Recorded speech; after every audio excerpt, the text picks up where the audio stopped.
As water becomes clear when left to settle, the mind heals when it stops being stirred.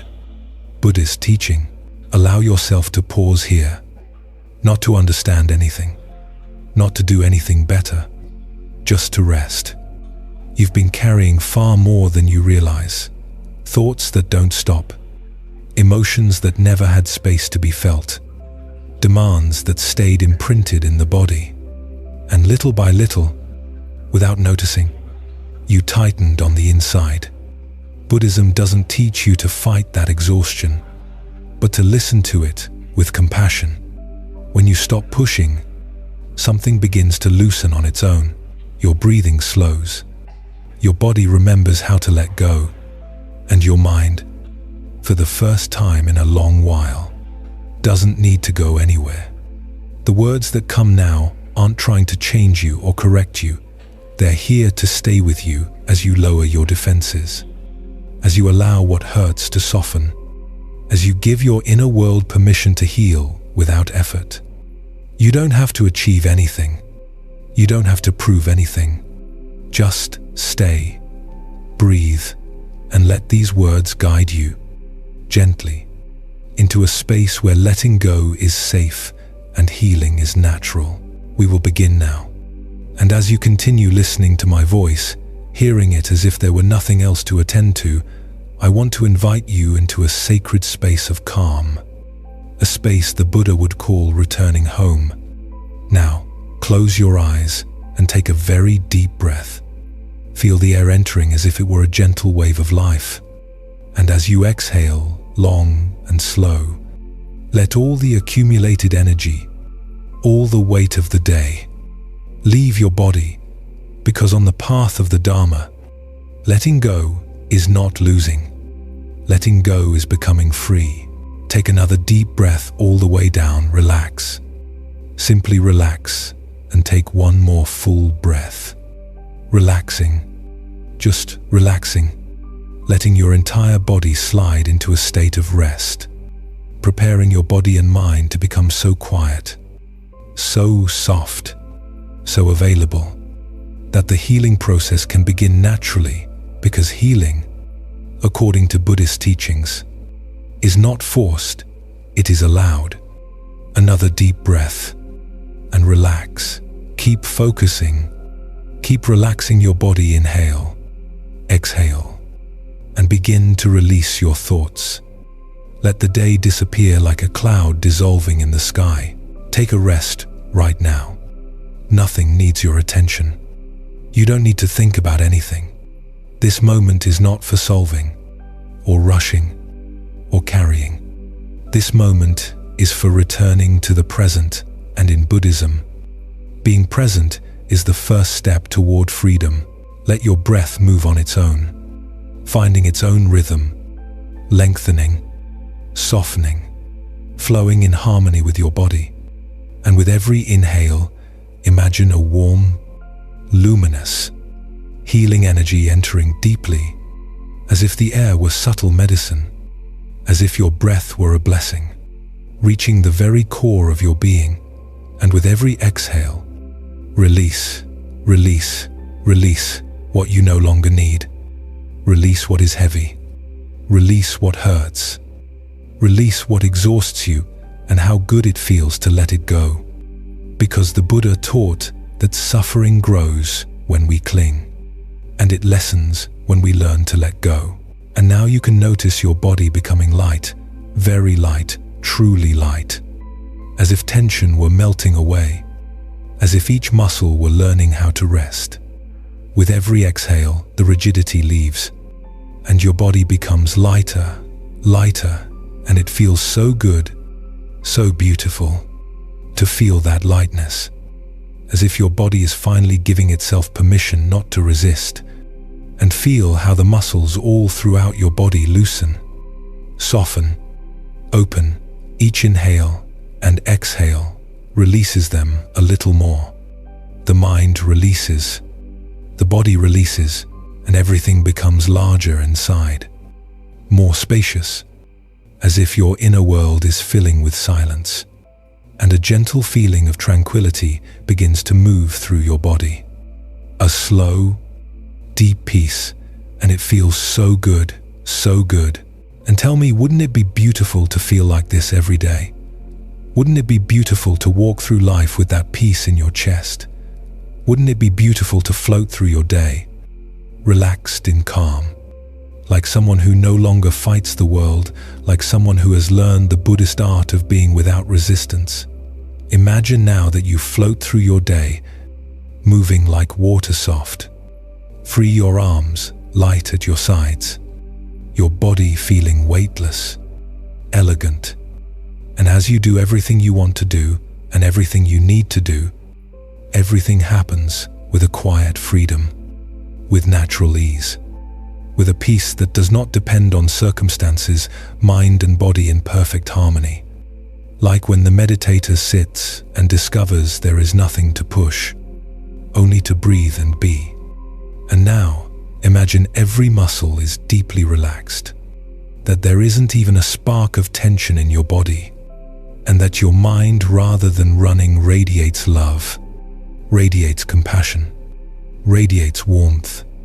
Because on the Buddha's path, true strength is not hardness, it is compassion, and that mind aligns with universal energy, with nature, with life, as if your breath were connected to everything that exists, as if your heart remembered you are not separate, and in that state, every cell of your body lights up with health, with vitality, like a lamp burning in the night, blooming wonderfully from the tips of your toes to the smallest parts of your hands. Each cell radiating life, radiating energy, radiating love. And with every step you take, floating through your day, you spread that energy, this beautiful, restoring energy. The energy Buddhism calls metta, loving kindness, a love that does not demand, a love that does not squeeze, a love that only wishes well-being. And that energy touches the people you love, and they feel it, because your presence becomes a refuge. Your presence becomes a calming silence. Your presence becomes medicine, and around you, people begin to bloom because they are close to someone who vibrates in peace, close to someone who radiates life, close to someone who radiates love. So light, so peaceful, everything perfect in this moment, love, energy, health, every cell healing, every cell renewing. How wonderful, how sacred, your beautiful body is healing right now. And your wise, wonderful mind is healing right now. And now feel a golden warmth, a gentle light, like the light of dawn entering from within, glowing around every cell, filling your mind with peace, relaxing it, calming it, and it feels so good to know you can focus your intention on healing your body whenever you choose, that you can direct your thoughts, your energy, your awareness toward the part of your body that needs the most love right now, because in Buddhism, right intention is a silent power, and you are now prepared, you are ready, you are completely willing to heal. In this moment, here and now, as you sense that place in your body or in your mind that is ready for the deepest healing. Deeper and deeper, observe that place with clarity and focus on it. Place all your intention and all your healing energy there until it covers it completely. And as you exhale, let everything unhealthy in that area leave. Release it. Let it go, just as Buddhism teaches that every impurity can leave the heart when we stop clinging. And as you inhale, breathe in all your focus, all your healing thoughts directed straight into that place.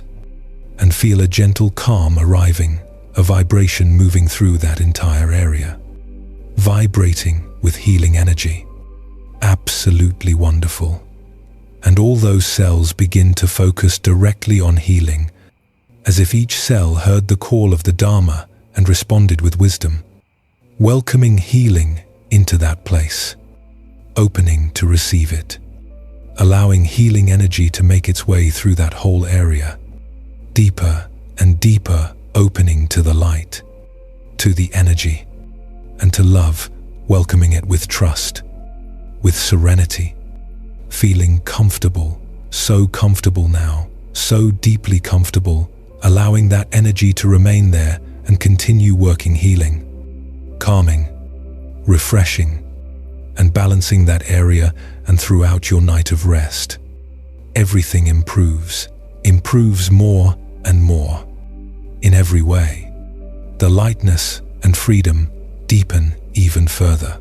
And now, with a quiet heart, gratitude is born, gratitude for universal energy, gratitude for the opportunity to bring it into your body at its deepest level and use it to heal, because it is powerful and your body knows it, and as it uses it now, your rest becomes complete.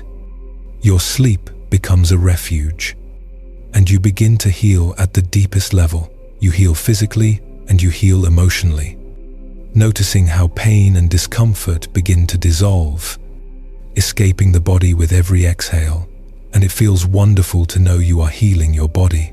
It feels wonderful to feel that you can direct your intention like a meditator, directing attention to the breath and focus it exactly on what you wish to heal, connecting to that universal energy, feeling it vibrate and illuminate your body, feeling completely free, with a beautiful sensation of healing and freedom.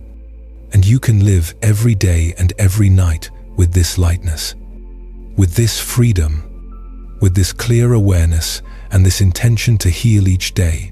Because when you choose to feel like this, you are doing it. You are in charge. You are present. And in Buddhism, being present is the quietest power. And this energy you have awakened flows through your body and heals it. And you are completely relaxed light, peaceful, free, and calm. And now, as you listen to the following affirmations, as you continue focusing on the healing of your body and mind, perhaps repeating them softly, perhaps letting yourself drift into deep sleep, your beautiful subconscious mind will allow you to sleep right now or repeat these affirmations. And when the moment comes, you will fall deeply asleep into the most healing, most gentle, most restorative sleep. A sleep that cleanses like water and renews like light. I am healing now. My body knows how to heal itself. My wonderful mind is a tool for healing. I choose to be healthy and to live with vitality. I am aligned with my body's ability to heal. And now, as your breathing becomes softer and softer, and your body rests in that deep peace, I want you to stay here in this silence, because sometimes it is in silence that life speaks to us most clearly. In Buddhism, it is said that when the mind becomes quiet, the heart can finally see. And when the heart sees, true transformation begins. Maybe today you didn't come here only to relax. Maybe you came to remember something your soul already knew, something the noise of the world had made you forget. And that is why, before you fall completely asleep, I want to give you a story, a simple story, yet full of truth. A story many teachers have shared because it has the power to awaken compassion, courage, and understanding within us. It is a story for those moments when life feels too heavy, when we believe we cannot go on, when we think pain is our enemy, when in reality it can become our greatest teacher. So let my voice stay with you a little longer. Keep your mind open and your heart humble. Because what you are about to hear is not only a tale, it is a mirror. And perhaps in that mirror you will lovingly see what still needs healing in you. After this deep rest, after feeling your body become light and your mind become clear, I want to invite you into an ancient story, one of those stories that doesn't need to shout in order to change you, because its truth is silent and yet powerful. In Buddhism, It is said that the deepest teachings sometimes arrive like a whisper, like a leaf falling into water. And if your heart is still, you will hear them.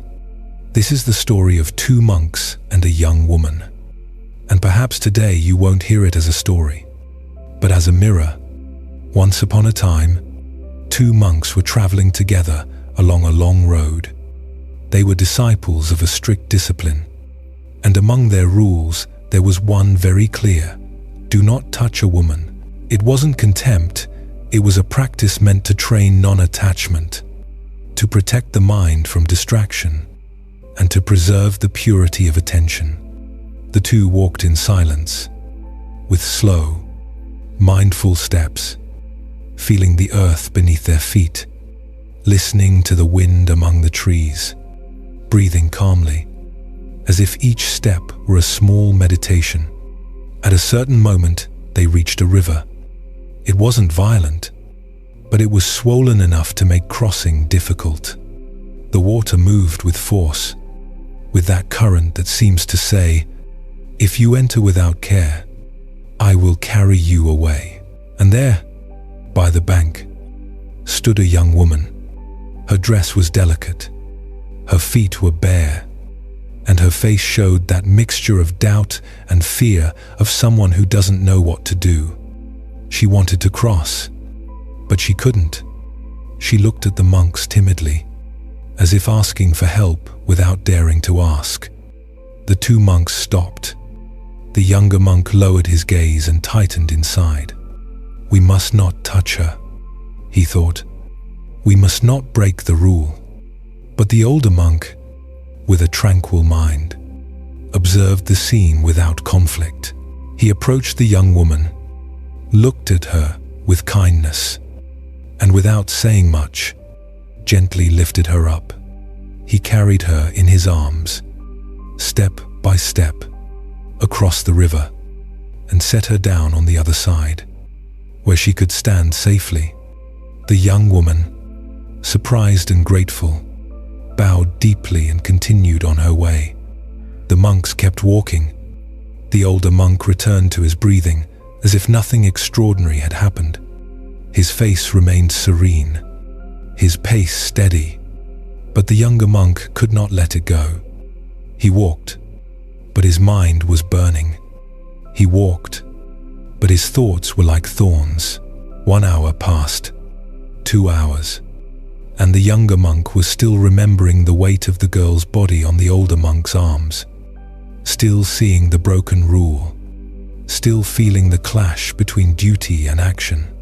Finally, unable to bear the noise in his head any longer, the younger monk spoke. In a tone heavy with reproach, he said, "Brother, you know the rule. We do not touch women. Why did you carry her?" The older monk looked at him calmly, like someone looking at a child who is still learning, and in a gentle voice he replied, "I set her down on the riverbank hours ago. You, however, are still carrying her. And here, at this point, I want you to breathe slowly, because this story is not only about two monks and a young woman. This story is about you. It is about me. It is about all of us when we believe spiritual purity is found in following a rule. But we forget that true freedom is found in a mind that does not cling. The older monk did not break his discipline out of desire, or attachment, or ego. His action was born of compassion, and it ended the very moment compassion fulfilled its purpose. He did not hold on to the image. He did not hold on to the memory. He did not hold on to the pride of having done something good, nor the guilt of having done something forbidden. He simply acted, and he let go. Like water touching a stone and continuing on its way without keeping anything. Like wind brushing a tree and leaving without asking permission. That is the mind trained in the Dharma, a mind that can enter right action without building inner chains.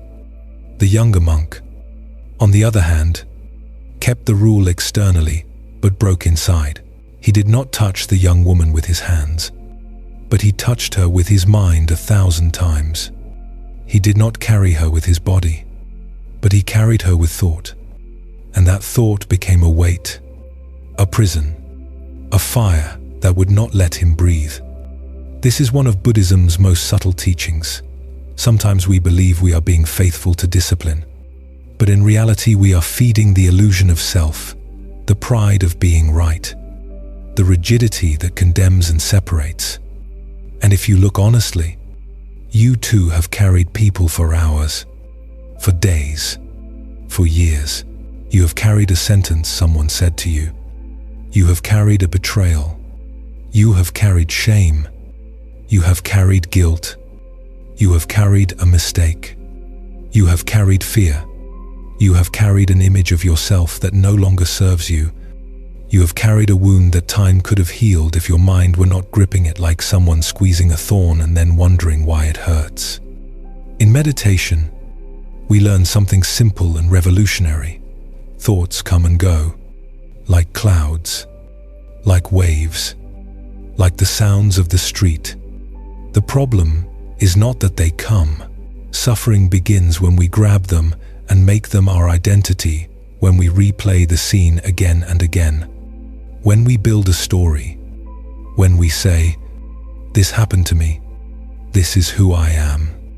This means I am not worthy. This means the world is dangerous." And then, without noticing, we carry the young woman for miles, even though we left her behind long ago.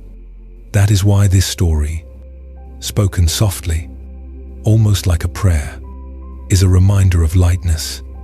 It is not about ignoring pain or pretending nothing happened. It is about seeing clearly and saying, "It is over." It is about learning to leave on the riverbank what belongs on the riverbank. It is about living with an open heart without chaining the mind. It is about understanding that compassion is the spirit and attachment is the cage. In the Noble Eightfold Path, we speak of right action and right mindfulness. The older monk practiced both. The right action in that moment was to help the one who needed help without delay, without calculation, without coldness.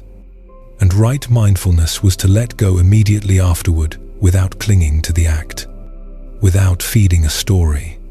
That combination is medicine, because if you do good and then remain trapped in guilt, you have not been freed. If you avoid wrongdoing but your mind fills with judgment and resentment, you also have not been freed. Freedom is not only in what you do, but in how your mind holds it.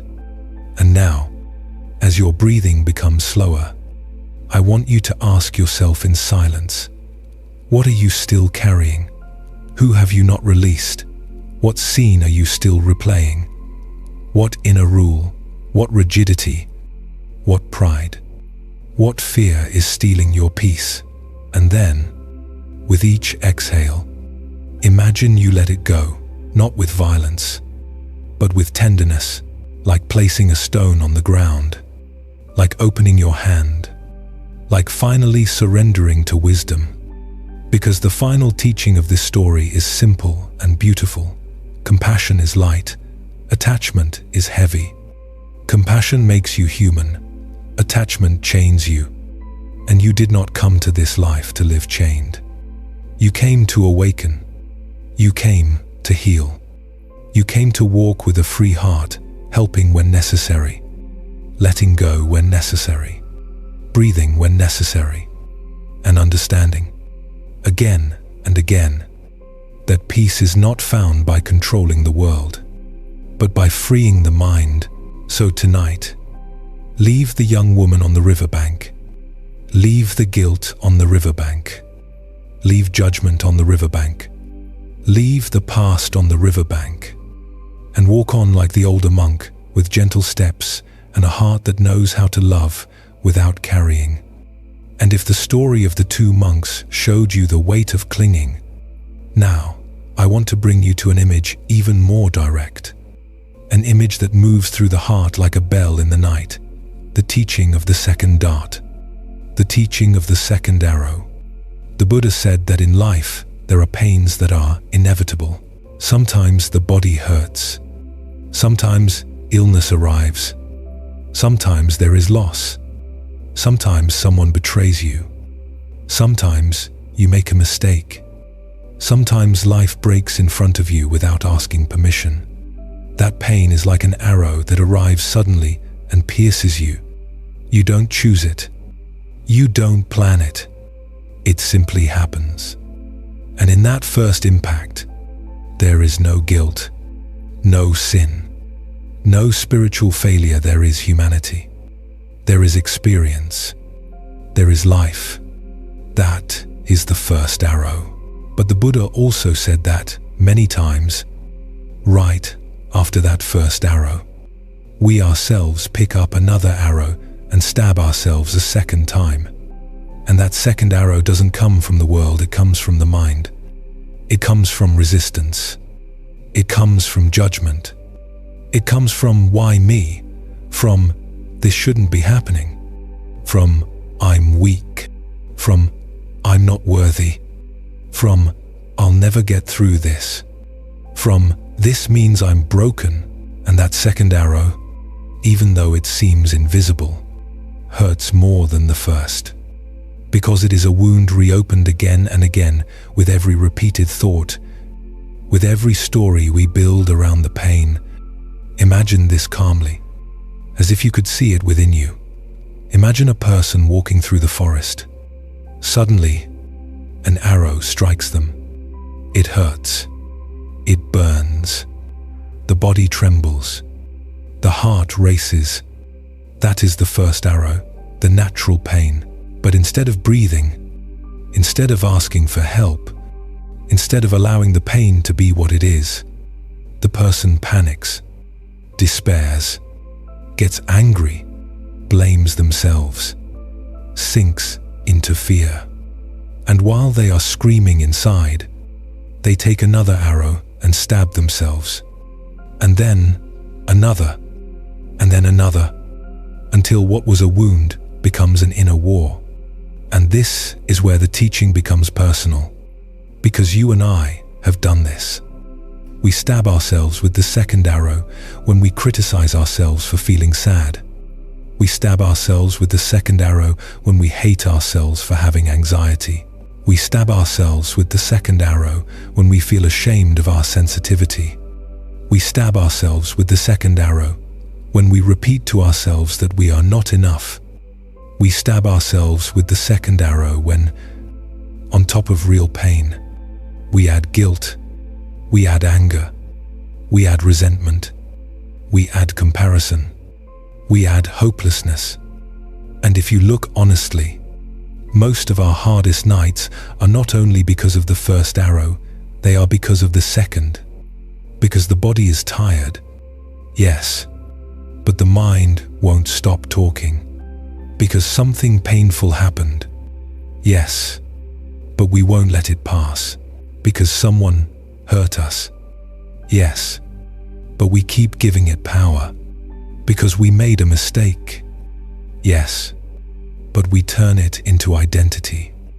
And then, without realizing it, we don't just suffer, we punish ourselves for suffering.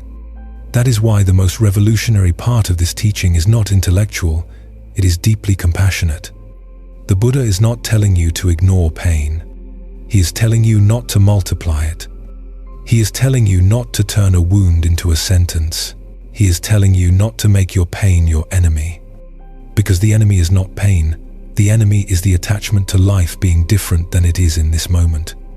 And here it connects with the earlier story of the two monks.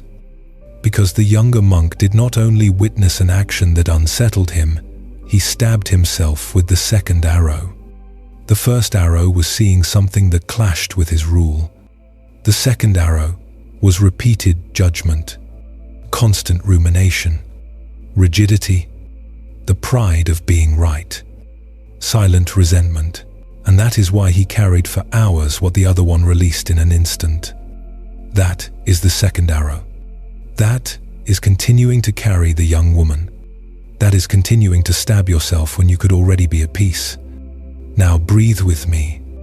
slowly, and ask yourself a question that can change your life. What is your first arrow? What real pain is here? Maybe it is a loss. Maybe it is an illness. Maybe it is a broken heart. Maybe it is news you received. Maybe it is disappointment. Maybe it is loneliness. Name it honestly, without dramatizing it, without denying it, just recognizing it, and then ask yourself gently, as if you were your own compassionate teacher, what is my second arrow? What thoughts am I stabbing myself with? What story do I keep repeating? What judgment am I carrying? What fear am I feeding? What condemnation am I writing over myself? Because when you recognize the second arrow, the possibility of freedom appears. And freedom doesn't mean the pain disappears instantly. Freedom means you stop adding to it. You stop turning it into identity. You stop punishing yourself for being human. Freedom means you can feel pain without turning it into suffering. You can cry without sinking into guilt. You can feel fear without believing you are weak. You can move through loss without destroying your inner peace. And how do you do that in practice, in real life? On the days when everything feels heavy, you do it the way you learned at the beginning, by breathing, returning to the body, returning to the present. The first arrow arrives. The body reacts.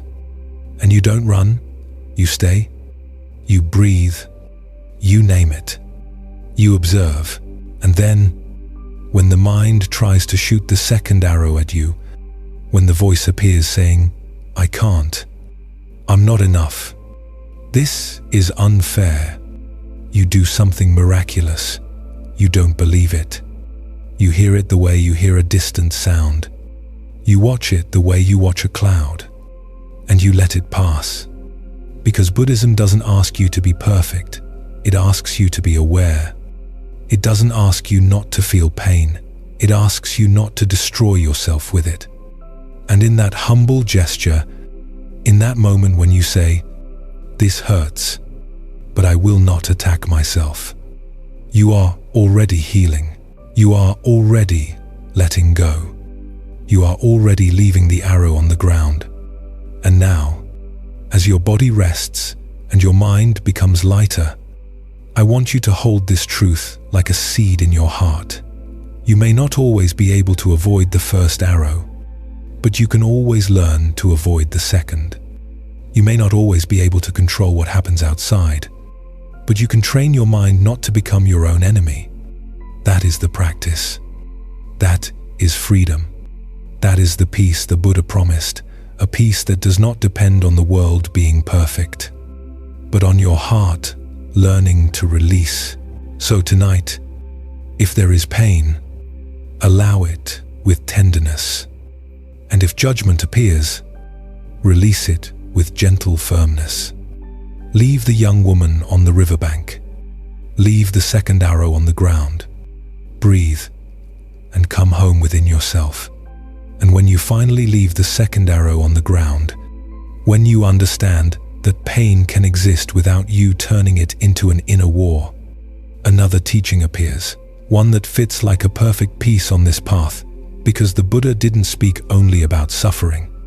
He also spoke about the mind, about that mind that is often so full it can't receive anything new. And if the lesson of the second arrow showed you how thought multiplies pain, now I want to take you to a story that shows why sometimes, even though we listen, we don't learn, even though we read, we don't change, even though we want to heal. We keep repeating the same patterns, the story of the tea that is already full, the story of the overflowing cup. It is said that a man, a seeker, traveled for a long time to meet a Zen master. He had read books, listened to others, debated philosophy and spirituality, and he was convinced he carried many important ideas. He arrived at the temple with dust on his clothes from the road, with an intense gaze and an urgency in his chest, as if he was saying inside, I have to understand. I have to master this. I have to move forward. The master welcomed him calmly, invited him to sit, and offered him tea. There was no complicated ceremony, only the simplicity of what is true. The seeker began to speak, to ask, to explain his point of view. He talked about concepts, theories, what he believed, what he knew, what he had concluded, and as he spoke, the master poured tea into a cup serenely, not looking at him like someone debating, but like someone watching a river. The tea filled the cup and reached the brim, but the master kept pouring, and the tea began to spill. It fell onto the saucer, it fell onto the table, it kept overflowing, and the master did not stop. The seeker, surprised and almost annoyed, interrupted and said, "Master, the cup is full, there is no more room, it's overflowing." And the master, in a quiet voice, replied, "So are you. You come to learn, but you are full of ideas. You are full of certainties. You are full of pride, concepts, opinions. If you do not empty your cup, how can I serve you something new?" And in that instant, those words rang like a bell inside the man's heart, because he understood what no one had ever told him so clearly. It wasn't a lack of information. It was an excess of noise. It wasn't a lack of teachings. It was that his mind was already saturated. And here is where this story becomes yours. Because we all carry a full cup, a cup full of stories about ourselves, a cup full of fears, a cup full of, "I'm just like this. Life is always like this. No one understands me. This never changes. I can't." A cup full of old wounds that are no longer wounds, but are still beliefs. A cup full of resentment. A cup full of expectations. A cup full of control. And when the cup is full, even the most beautiful words bounce off. Even peace feels distant. Even love feels like a threat. Because a full mind doesn't listen, it only responds. A full mind doesn't contemplate, it only compares. A full mind doesn't open, it defends itself. And that is why the Buddha taught the value of emptiness not as a sad absence, but as sacred space. To empty yourself does not mean losing yourself. It means stopping the carrying of what you no longer need. To empty yourself means reclaiming your ability to learn, to heal, to see with new eyes. And do you know what is most beautiful? Emptying the cup is not a violent task. You don't have to rip your ideas out all at once. You don't have to judge yourself for having thoughts. You only have to observe with honesty. You only have to notice. The same awareness that helped you not to stab yourself with the second arrow now helps you see what is filling your cup. Because the second arrow is often born from a full cup. The first arrow arrives. Pain appears. And immediately your full mind responds with its old script. This is unbearable. This is unfair. This means I'm not worthy. This will never pass. And then you stab yourself with the second arrow. But when the cup is empty, when there is space, pain can be present without becoming a mental tragedy. It can be there, and you can hold it with awareness, with tenderness, with silence, the way you hold a candle in the dark without adding more fire. So the practice is actually very simple. Before you demand new answers, ask yourself if you are willing to empty. Before you search for a teacher, ask yourself if you can become quiet inside. Before you demand healing, ask yourself what beliefs prevent you from receiving it.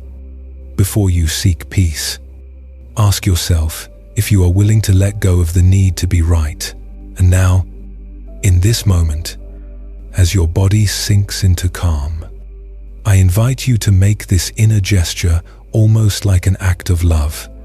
Imagine your cup. See it in front of you. What is inside it? Maybe guilt, maybe fear, maybe an old story, maybe a harsh voice, maybe enormous pressure, and then, without rushing, like someone making an offering, empty a little, just a little. Not everything, only a little, because with a little space, light can enter. With a little silence, truth can enter.